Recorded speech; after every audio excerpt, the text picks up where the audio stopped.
100년에 한 번씩 너무 길다. 아, 왜 이거? 이게 많으니까. 이거 안 좋은 얘기예요. 이거 안 좋은 얘기 해드리는 거예요. 성경에 쓰인 대로 50년마다 합시다 이렇게 된 거예요. 그래서 그래 뭐 성경에 쓰인 대로 50년마다 해서 원래 100년마다 했었는데 클레멘스 6세 교황 때 50년으로 줄어듭니다. 그래서 1350년도 희년으로 선포를 하세요. 그래서 이거를 한 번 더 하시는 거죠. 근데 이 다음에 또 무슨 얘기였냐? 우르바노 6세 교황 1389년에 이분은 33년. 야 50년 길다. 예수님 나이도 33년마다 합시다 그런 거예요. 야 우리 33년마다 잔치하자 이렇게 된 거예요. 예, 점점 짧아져. 근데 그 안에 또 있죠. 1475년에 야 34년도 길다. 25년마다 합시다. 와. 이렇게 됩니다.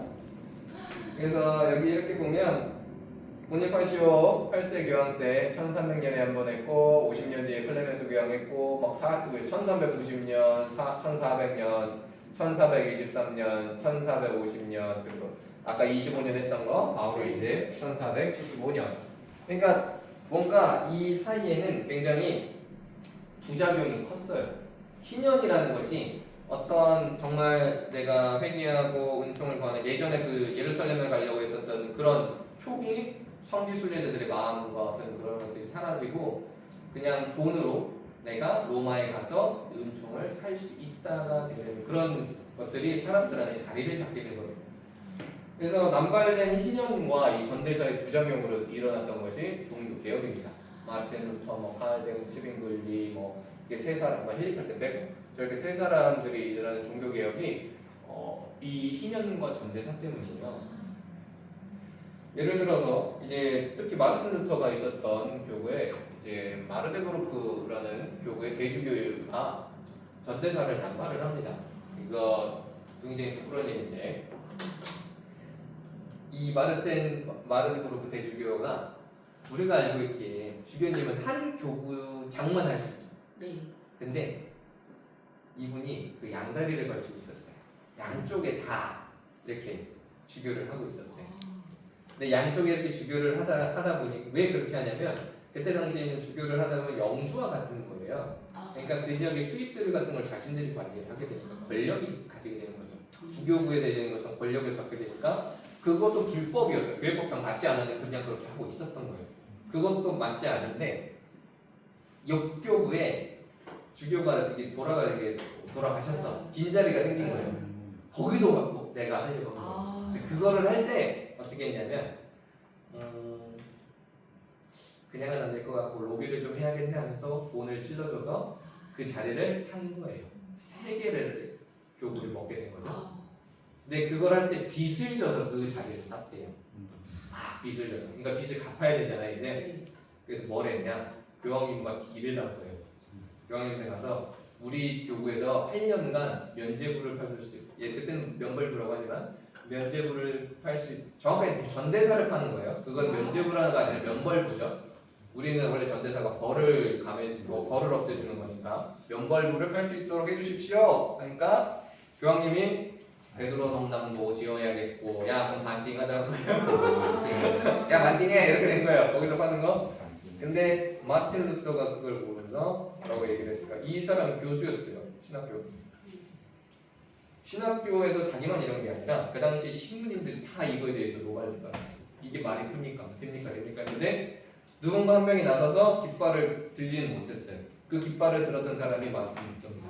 이거 너무 잘못됐습니다. 이거 하면 안 됩니다. 이 전대사 안 됩니다. 은총은 돈으로 살 수 있는 것이 아닙니다. 하느님께서 우리에게 거저 주신 것입니다. 라면서 계속 얘기를 한 거예요.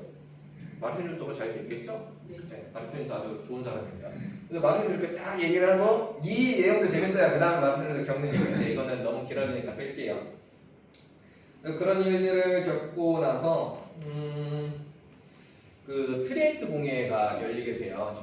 이게 마르틴 루터가 이렇게 하고 나서 뭐 여기 전대사 면벌부 이런 거 다 하고 루터가 얘기했던 거 다 받아들여서 특별히 면죄부에 대한 부분들을 굉장히 이제 트리엔트 공회에서 이제 한다. 그게 1547년이었나? 40년 그 즈음에서 되거든요. 근데 종교개혁 다 끝나고 나서 해요. 마틴 루터가 트리엔트 공회에 주게 되는데 뭐 참석도 거의 못했을 거고.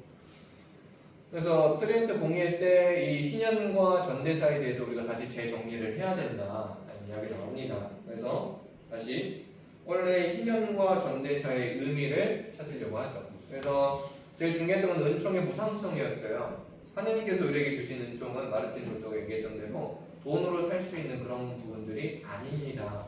전대사는 오직 하느님께서 우리에게 무상으로 주어주시는 선물입니다. 이거를 하려고 했죠.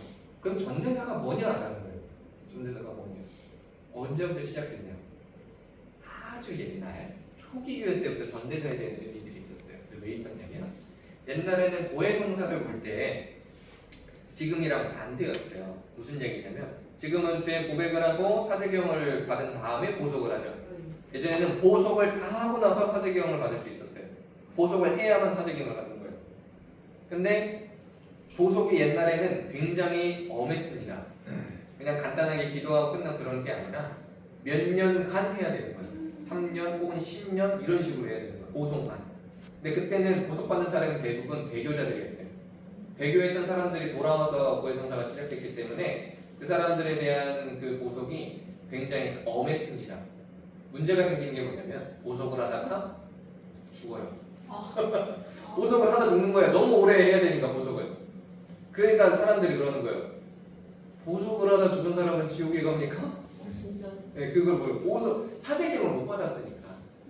근데 그때 교회가 얘기해줬던 게 뭐냐면 그 사람의 남은 보석을 살아있는 이가 대신해 준다라면 그 사람은 하느님께 다시 나아갈 수 있습니다.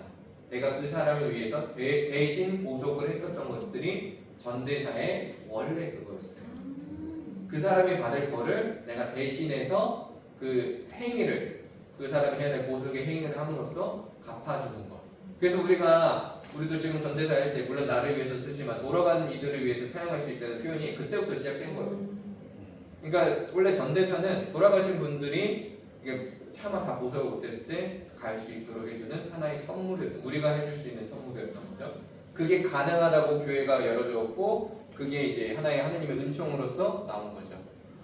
그게 원래 전대사였고 희년은 아까 맨 처음에 얘기했지만 해방의 의미가 있었던 거예요. 그러니까 우리가 평소에 이제 그게 우리한테도 적용이 되는 거예요. 이제는 내가 고해성사를 볼 때 우리가 고해를 다하고 사제경도 해서 죄는 다 용서를 받지만 벌이라는 부분들이 많고, 왜냐면 왜 죄가 고백받았으면 돈 없어야 되는 거 아니냐 물어보지만 우리가 하는 보석과 나의 죄의 모습이 다 맞지 않을 수도 있다라는 표현도 있었고 내가 차마 다 고하지 못한 죄에 대한 잔벌이 남아있을 수도 있다. 그 잔벌을 모두 용서받을 수 있는 게 전대사였어요.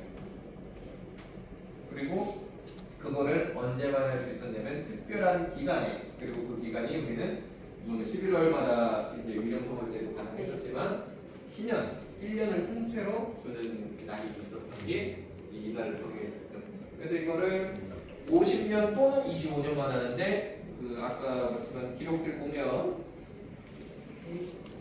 계속 보면 25년 이제부터 25년 잘 지켜요. 한번 수술을 받고 나서부터는 25년 잘 지킵니다. 그리고 나서 우리는 이제 특별했던 거 이런 거 있어요. 여기 1933년에는 특별일년이라고 해서 구세주구원 1900 예수님께서 돌아가셨던 해가 30기호 33년으로 잡고서 이렇게 했던 것 같아요. 구세주구원 1900주년 기념, 그다음에 구세주 기념 1500주년, 그래서 1983년에 한 번 있었는데 아마 33년쯤에 2033년쯤에 구세주구원 2000주년 기념 자비인년이 있을 때 특별인년이 있을지 않을까 생각은 하지만 이렇게 있었고 2000년도에 대인년이 있었고 16년 프란치스코 교황님의 특별인년과 이거는 바티칸 공의회 폐막 50주년 기념이었고 이번 25년에 특별인년을 소집하셨던 거죠. 이번 2년의 모토는 희망은 우리를 실망시키지 않습니다라는 그런 칙서로 이렇게 교서를 이렇게 나왔는데 여기서도 항상 얘기가 있지만 은총의 무상성에 대한 얘기를 했고요. 특별히 아까 우리가 성지순례에 관해서 얘기했지만 순례 여정을 담은 요거를 했어요. 그리고 이것도 희망의 순례자라는 표현을 썼죠. 이 십자가를 메고 여기 이제 바다를 항해하는 항해자들의 모습인데 이때 당시에도 그리고 우리도 그렇지만 삶이라는 풍파를 건너가는 우리들이 결코 쉽지 않더라고요. 이렇게 다 서로 두껍게 안고 있는 게 모아서 안고 있기보다는 뭔가 거센 풍랑을 헤쳐갈 때 서로가 서로를 부정지 않고 이 시간을 견디어서 나가는 거죠. 서로에게 의지하면서 나가는 모습으로 나오죠. 그래서 여기서 제일 중요한 거는 희망을 잃지 않고 함께 서로에게 의지하며 나아갑시다. 그래서 희망은 우리를 실망시키지 않습니다라고 했고, 이 희망은 누구에 대한 희망이에요? 예수 그리스도에 대한 희망. 말씀의 희망을 잊지 말고 걸어갑시다. 그 희망 끝에 우리가 받을 것은 해방이라는 거죠. 무엇과도 바꿀 수 없는 죄로부터의 해방, 그리고 하나님과 만나게 될 마지막 그곳을 그리면서 우리 희망과 해방을 우리가 꿈꾸며 나아갑시다. 그리고 이거에 대해서 우리는 이걸 준비하기 위해 전대사로 내 몸과 마음을 다시 한번 정결하게 하고, 그리고 이 전대사는 하나님의 은총의 무상성으로 거저주시는 것으로 우리가 받을 수 있다는 거죠. 여기까지가 이제 희년에 대한 이야기입니다. 근데 가톨릭 신문 보시면 다들 잘 쓰면 되실 거예요. 가톨릭 신문 이런 거 설명 잘 해드릴까요? 네. 그리고 대림식인데요. 대림식은 뭐 우리 하도 많이 해서 뭐